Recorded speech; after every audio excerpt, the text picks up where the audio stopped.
강대상에 앉아서 잠시 기도를 하는데 갑자기 이유도 알 수 없는 뭔가 어떤 기운이 제 어떤 마음을 확 짓누르 것 같은 그런 느낌이 오는 거예요. 갑자기 막 숨이 답답해지고 두려움이 밀려오는 거예요. 뭐지? 왜 이렇지? 내가 지금 하나님 앞에 예배하려고 하는데 분명히 하나님의 성령이 임재한 곳에 예배하는 자로 왔으면 이건 분명히 하나님이 주신 생각은 아닌 것 같다. 속으로 주님 성령으로 충만하게 하셔서 왠지 원인은 알 수 없지만 두렵게 하고 불안해하는 이 마음에 성령을 주십시오 하고 기도하고 있었더니 마치 구름이 있다가 싹 사라진 것처럼 마음에 이렇게 평안이 왔어요. 도대체 뭘까? 제가 이런 얘기 좀처럼 잘 아는데 아마 뭐 저에게도 그런 요소가 있겠고 여러분의 마음속에서 때때로는 내가 원인도 알 수 없는, 내가 이해할 수 없는 왠지 모르는 불안함, 두려움이 아마 여러분에도 엄습해 오지 않겠는가. 그때 대부분의 사람들은 그 불안한 그 마음에 사로잡혀서 거기에 생각을 몰두하고 거기에 자신의 모든 사건을 투영하다 보면 나도 모르는 사이에 실망하게 되고 낙심하게 되고 포기하게 되는 게 우리 인간의 내면에 생긴 것 같아요. 그때 여러분이 할 수 있는 것은 나는 하나님의 약속받은 하나님의 자녀이고 하나님의 성령은 지금도 나와 함께 계심을 믿고 여러분들이 믿음을 써 먹으셔야 돼요. 믿음을 활용하시는 거예요. 그래서 나사렛 예수로 명하노니 나를 염려하게 하고 근심하게 하고 낙심하게 하는 생각은 예수 이름으로 떠나갈지어다. 여러분 그렇게 영적 싸움 싸우시면서 승리하는 여러분 되시길 주님의 이름으로 축원합니다. 이 한 주간 사시면서 혹시 그런 상황들이 왔을 때 하나님이 이렇게 기도하라고 나 목사님을 통해서 말씀하셨구나 하는 것도 받으시고 여러분의 예수로 기도할 때 하셨던 일들이 우리는 기도 그러면 기도했더니 갑자기 뭐 물건이 이렇게 옮겨졌다, 눈에 보이는 표시가 났다, 뭐 그런 것도 기도의 응답이지만 사실은 기도 응답의 책은 뭐냐? 하나님이 나와 함께 계심이 믿어지는 것, 그것이 최고의 응답이거든요. 우리가 하나님의 나라가 이룬다는 것은 뭐냐? 나를 하나님이 다스리기 시작하는 거잖아요. 그러니까 나라라는 개념은 위치나 장소의 개념이 아니라 통치의 개념이에요. 통치, 다스린다는 것이죠. 여러분을 누가 다스려요? 전능하신 하나님이, 여러분을 사랑하신 하나님이 여러분을 다스리게 될 때 여러분의 일상적인 삶과 여러분의 마음의 상태가 뭐가 이루어져요? 하나님의 나라가 이루어지는 그런 은혜가 이 한 주간 여러분의 있기를 주의 이름으로 축원합니다. 아침에 일어나서 이제 잠시 책상에 앉아서 뭘 정리를 하는데 갑자기 느낌이 춥다 이런 느낌이 오는 거예요. 그러니까 무슨 생각이 드냐면 왜 갑자기 춥지? 혹시 여러분 오늘 아침에 그런 느낌 못 받으셨어요? 왜 춥죠? 가을이니까. 안 올 것 같았는데 정말 더웠거든요. 그러니까 제가 대구에서 있는 거라니까 저를 만나는 사람들은 요즘도 많은 이렇게 물어요. 대구에서 어떻게 살았어? 좀 따뜻했어요. 뭐 이렇게 저는 이제 표현을 하는데 죽을 뻔했어요. 그냥 따뜻했어요. 뭐 우리가 주어진 더운 대구에서 살아가는데 왜 더워 그런다고 더위가 바뀌는 건 아니잖아요. 그냥 다른 데보다 조금 더 더운 데서 나는 살아갔습니다. 이런 표현이었는 것인데 마찬가지로 우리가 이 자연이라고 하는 것도 법칙이 있게 말해요. 자연의 법칙이 있죠. 이 법칙을 어떻게 보면 어쩌면 약속이라고도 보는 거예요. 계절에는 이런 변화가 일어날 것이다. 자연의 어떤 법칙, 약속인 것인데 이 땅에 있는 인간들의 탐심이 너무 탐욕에 사로잡혀서 많은 막 개발들 아니면 환경 오염들 이런 것들 진행을 하면서 이 자연 질서가 많이 무너졌죠. 그래서 아주 유독 더 더운 그런 여름철을 맞이하면서 지나갔는데 그럼에도 불구하고 이 자연은 자기가 우리에게 줬던 그 원칙을 되돌려 놓으셔서 오늘처럼 선선한 가을의 느낌을 맛보게 했던 것처럼 결국은 우리가 이 땅에 살아가는 동안 우리는 하나님의 약속을 믿는 믿음 가운데 살아갈 때 우리 안에 늘 소망이 있는 거예요. 뭐 몇 번 가지는 않았습니다만 아열대 지역에 가면 제일 힘든 게 뭐냐면 이 사람들은 이 더위가 계속 끝나지 않는다는 거죠. 희망이 없을 것 같아요. 그래서 더울 때마다 무슨 우리는 계절의 변화가 있으니 얼마나 감사할까. 이 원칙을 이해하고 언약을 행할 때 소망이 생기는 그런 마음이었습니다. 우리 인간의 이 땅에 살아가는 동안 또 다른 원칙이 하나 있는데 유통기간이 지난 음식은 어떻게 되나요? 자, 유통기간 지난 음식은 어떻게 됩니까? 변질됩니다. 하나님의 은혜 안에 있어도 하나님의 은혜를 재공급받지 못하면 우리 인간은 변질합니다. 누가요? 제가요. 여러분이요. 그러니까 우리가 인간에 대해서 낭망하거나 사람들 때문에 실망하지 말아야 될 이유는 인간은 본질적으로 변질되는 인간들이구나. 하나님 떠나면 하나님의 은혜를 공급받지 못하면 인간들은 또 다른 죄의 속성들, 죄의 특성들 때문에 적용되는 것이기 때문에 그래서 우리는 또 그런 우리의 연약함을 알기 때문에 우리를 온전케 하시고 회복하시는 하나님 앞에 나와 새로운 은혜를 공급받는 은혜의 마음으로 여러분 이 자리에 오셨으니 하나님 나의 이 죄성들이 오늘도 주님의 십자가 앞에서 씻기게 하셔서 하나님이 공급하셨던 그 처음의 사랑과 처음의 은혜로 회복되는 은혜를 주옵소서 기도하는 저와 여러분이 되시길 바랍니다. 그래서 오늘 설교의 제목을 마음과 생각에 기록된 언약이라는 제목의 말씀으로 함께 은혜를 나누려고 합니다. 여러분들 아마 시브리서를 제가 몇 주째 말씀을 하는데 여러분이 그냥 시브리서를 읽다 보면 이게 도대체 무슨 얘기를 하는 거지? 뭘 말하려고 하는 거지? 그래서 이 문맥이라고 하는 건 뭐 단어는 알아보겠는데 한글이니까 글을 읽을 수 있겠는데 이 여기서 말하고 있는 핵심의 의미를 잘 이해가 안 되기도 하고 나와 상관없다라고 생각해서 그냥 넘어가는 경우가 이 히브리서에도 많이 있습니다. 그것은 뭐냐면 당시에 이 성경에 쓰여진 당시에 시대적인 배경이나 시대적인 상황들을 좀 이해가 되어지면 이제 여기 말하는 의도가 좀 이해가 쉽겠죠. 그래서 제가 지금 오늘 잠깐 말씀드리려고 하는 것은 이 히브리서가 쓰여지는 이 배경 속에는 신앙의 큰 흐름이 있는데 신앙의 큰 흐름의 역사를 이야기를 좀 말씀드리려고 합니다. 여러분들이 4대 이렇게 큰 대해 바다에 가면 그냥 이렇게 물이 있는 것 같지만 이 대해에는 뭐가 있냐면 해류의 흐름이 있어요. 그죠? 예전에는 몰랐죠. 그냥 바다 그러면 바다인데 바다 속에서 또 물이 흐름이 있다는 거죠. 그런 것처럼 이 신앙에도 큰 역사의 흐름이 이렇게 쭉 흘러가고 있는데 그 흐름을 놓치면 사실은 이 말하려고 하는 의도 이런 것을 놓쳐버릴 수 있는 그런 가능성이 많습니다. 오늘 이 성경의 배경은 우리가 기독교가 탄생되어질 때 그 배경은 어디서 나오면 유대교 전통으로부터 시작이 된 거예요.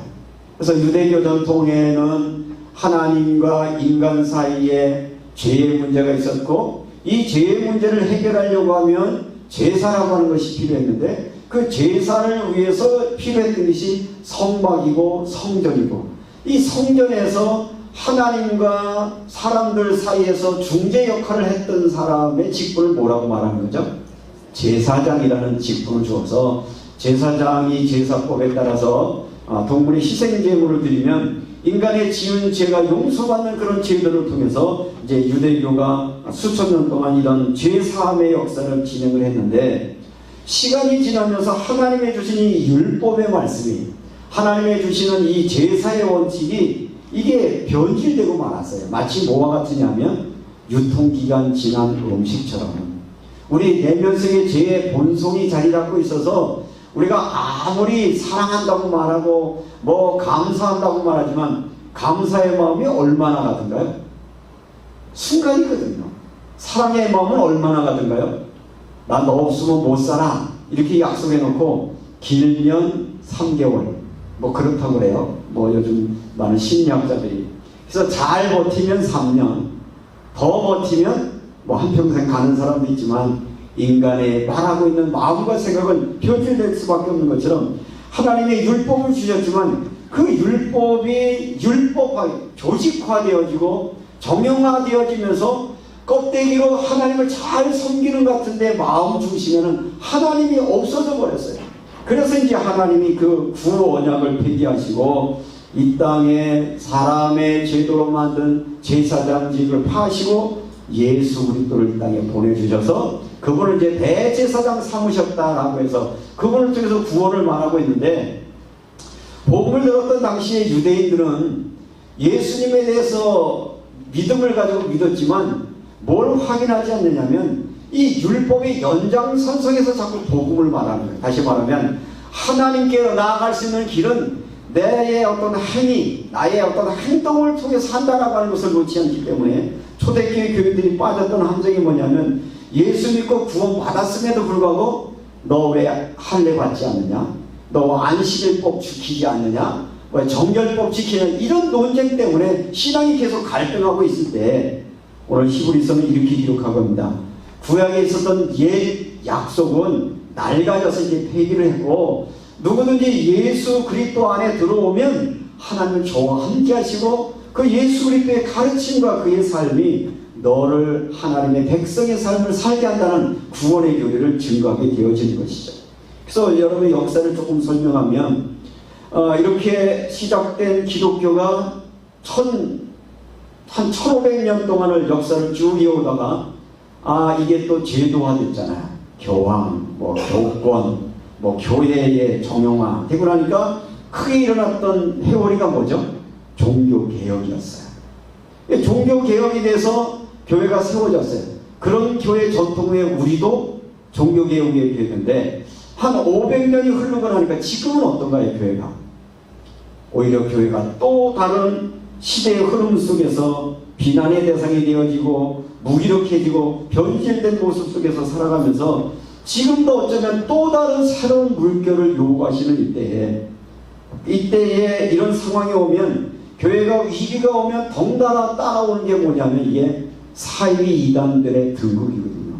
그래서 이제 교회를 다니면서 무기력해진 교인들, 구원의 확신도 없고 하나님의 인재를 경험하지 못한 사람들에게 다가와서 네가 경험하지 못한 하나님 만나게 해주겠다, 네가 기도 응답 못 받아도 여기서 받게 해주겠다, 내가 이루지 못한 걸 이루어주게 하겠다, 그것에 현혹되어서 지금 아주 굉장히 열렬적으로 신앙생활하는 사람들이 의외로 사이비 교단에 많아요. 여러분들 대명동 대명역 앞에 가면 신천지 본부가 있어요. 대구 본부 있는데 전 거기 갔다가 깜짝 놀랐어요.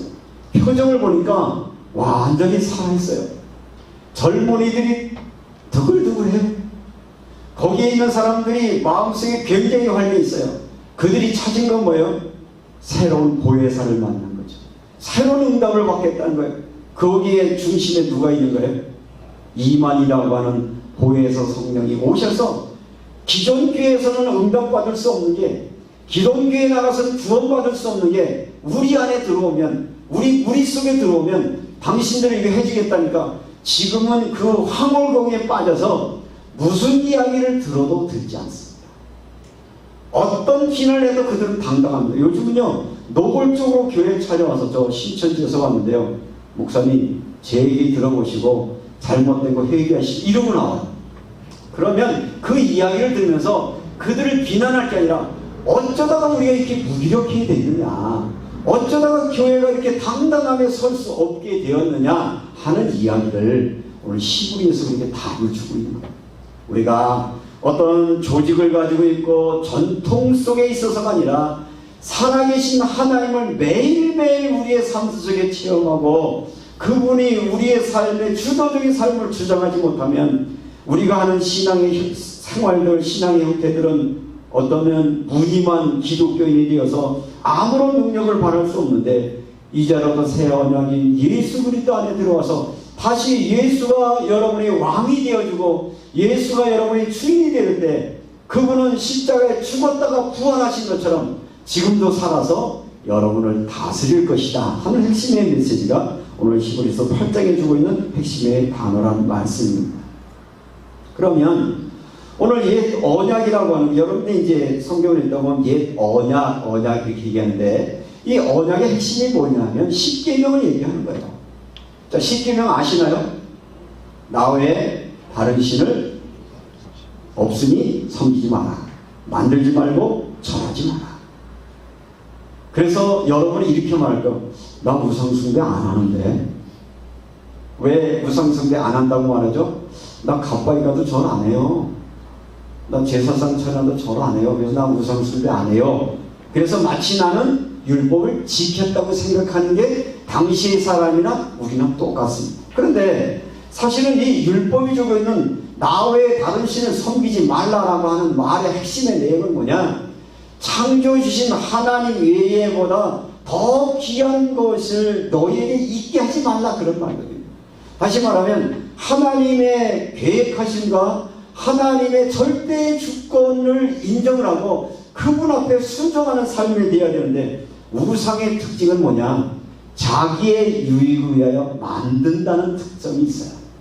사람들이 왜 우상 숭배하나요? 자기의 목적을 이루어준다고 생각해서 우상이 되어지잖아요. 영천에 가면 돌할매라고 있어요. 돌할매. 그렇게 동굴이 이렇게 조금 돼 있는데 거기 돌이 하나 놓여 있는데, 그 뭐라 그럴까요? 바닥에는 돌이 있고 약간 움푹 파 있고 돌 무게가 한 5kg, 한 3, 4kg 되는 돌이 있는데, 거기 편말해 보면 이렇게 나와요. 누구든지 간절한 마음으로 기도하고 이 돌을 들어 올리면 기도가 응답되는 거고, 욕심이 생기면 안 된다. 저도 가서 거기서 한번 해봤어요. 하나님, 이거 내가 기도하면 여기 돌 할배가 내가 진정을 해서 이걸 들려주면 소원을 이루는다. 이거 들어봤는데 들렸을까요? 안 들었을까요? 살짝 들으니까 안 들어지고 무거우니까 번쩍 뜨니까 들려지더라고요. 그래서 사람들은 이렇게 말하는 거예요.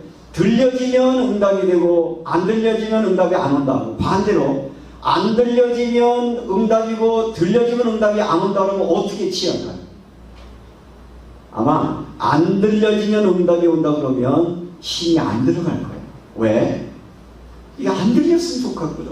왜? 내가 원하고 싶은 게 너무 강하니까. 그래서 자꾸 사람들은 그렇게 보여지는 걸 만들어내면 사람들이 관광차 가지고 오기도 하고요. 뭐 사업을 앞두고 오게 지금도 문성성실을 이루는 그런 우상들이 얼마나, 이게 거기에만 뿐만 아니라 교회도 자칫 잘못하면 우리가 예수 이름으로 모이고 십자가 앞에 섰지만 하나님 아닌 다른 것들이 하나님 되게 하는 일들을 자리 잡고 있다라고 하면 우리는 여전히 지금도 이스라엘 백성들이 율법을 이야기하면서도 율법에 온전히 순종하지 않았던 것처럼 우리도 파괴될 수밖에 없는 언약에 빠지는 함정이 있다라고 하는 것이죠.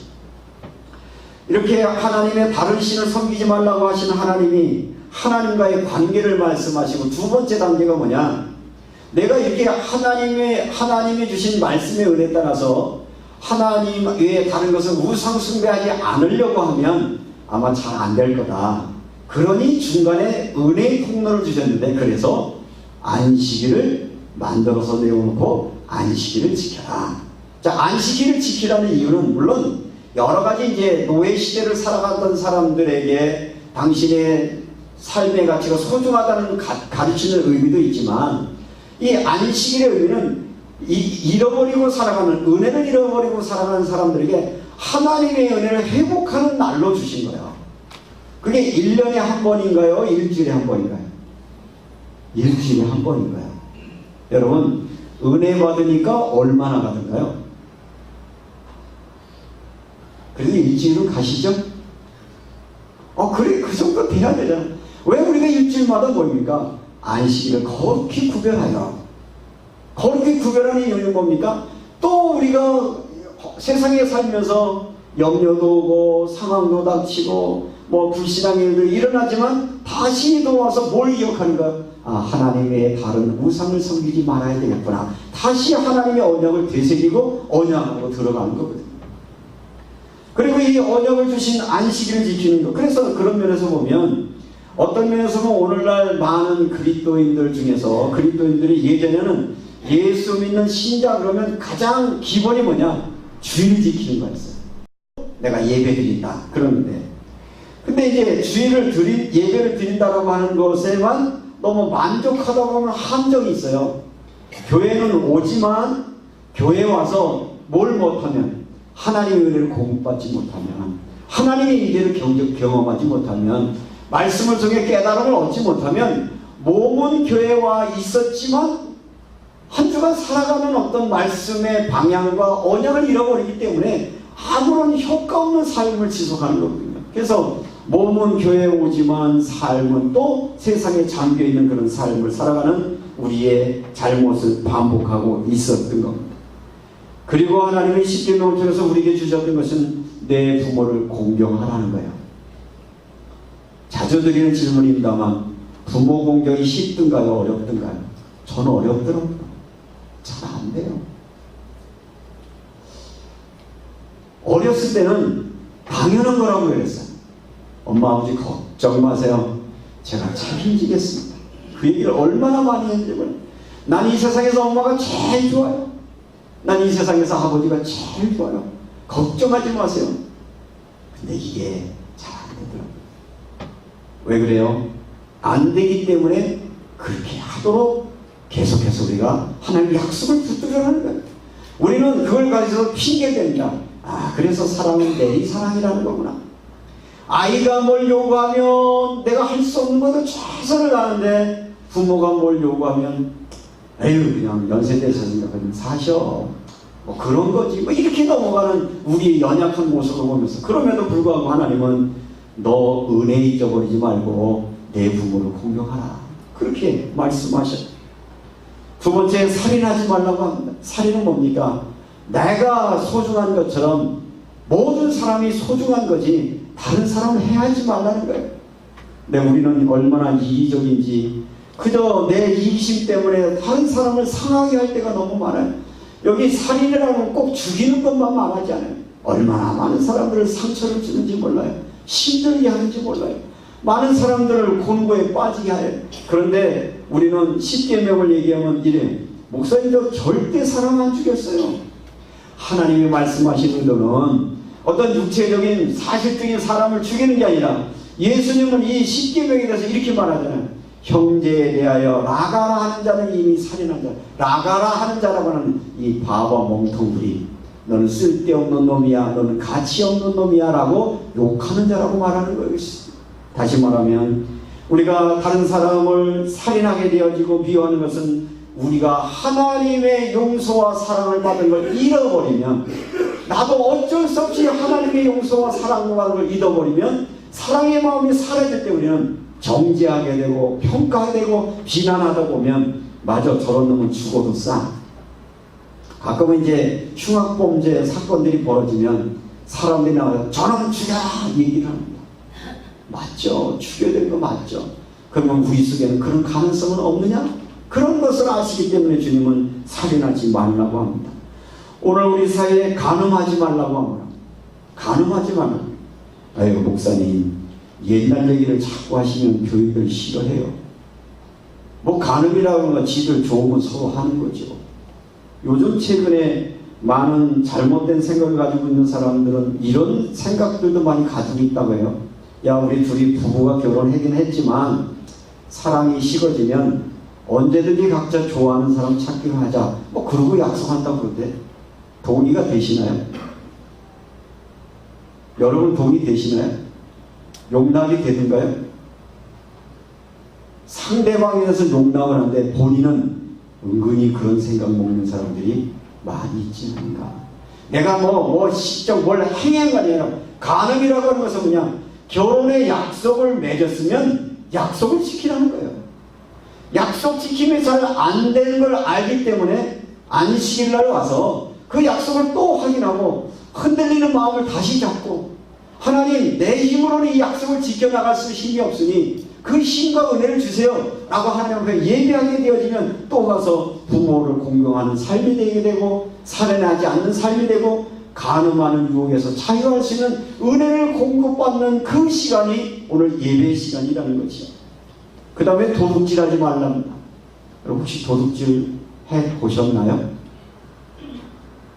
도둑질 한 번도 안 해보신 분? 저도 해봤어요. 언제 했냐고요? 그거 다 모르면 곤란한데 어렸을 때 남의 가수원 가서 과일을 따먹어보고요. 그것도 도둑질이거든요. 아이 그건 설이라는 거지. 그게 도둑질인 거예요. 내 것 아닌 것 탐내는 것 자체가 도둑질. 우리의 마음에 도둑의 심보가 너무 많아요. 내 노력하지 않고 막 얻고 싶은 마음이 얼마나 많죠.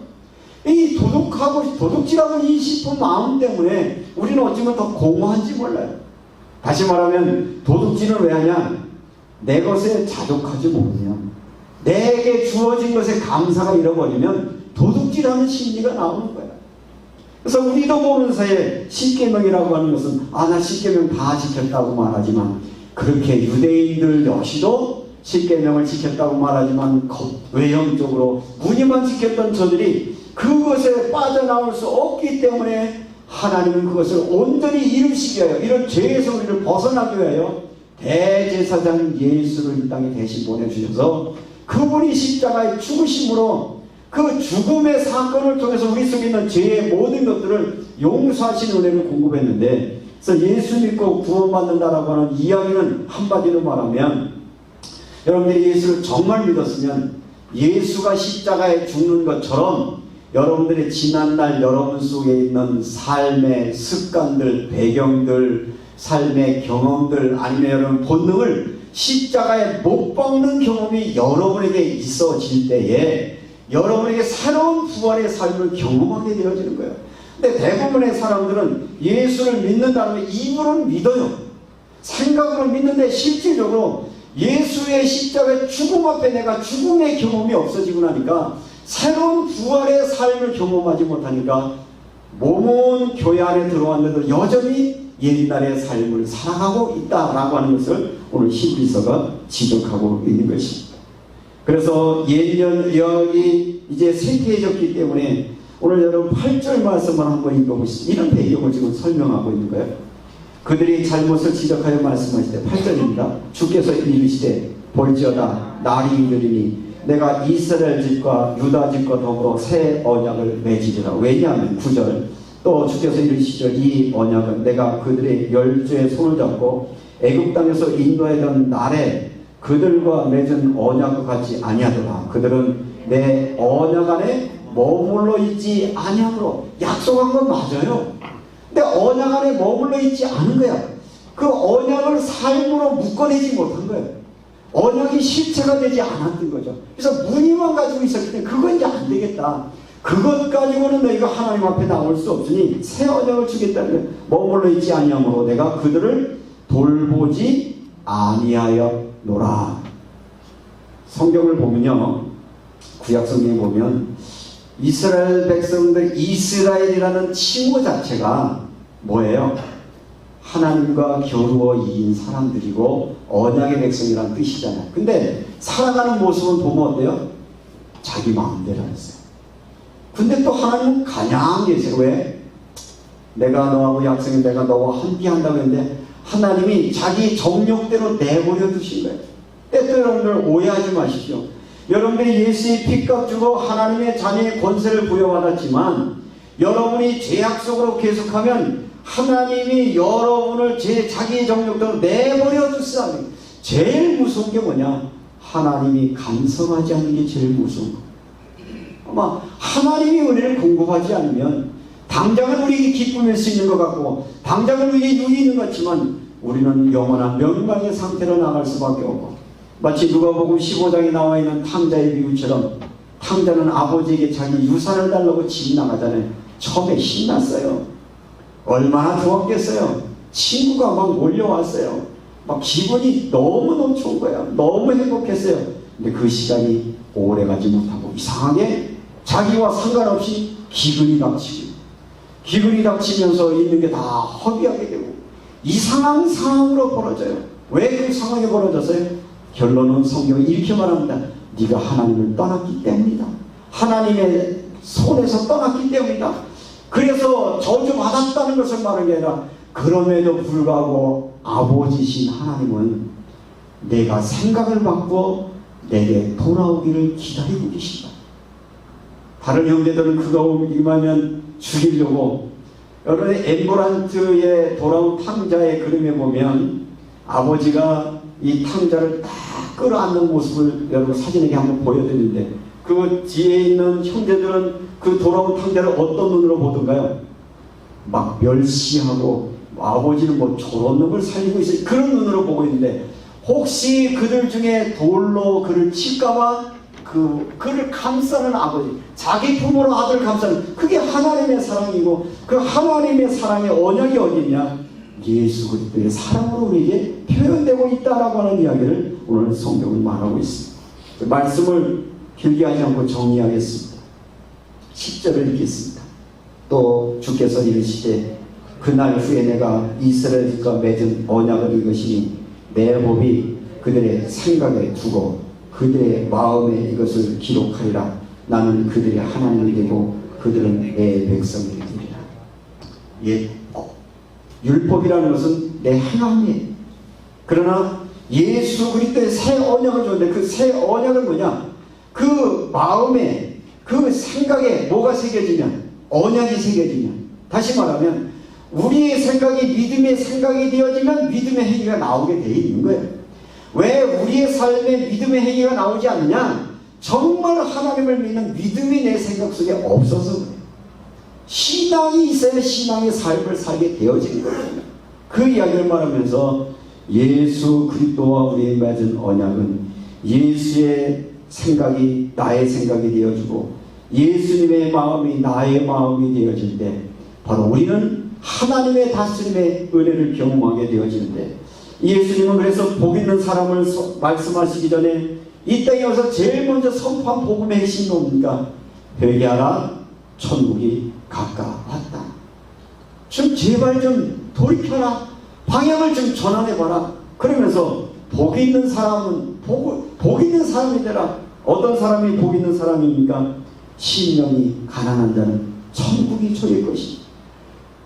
뭐 때문에 내 마음이 지금 뭘 사모하냐?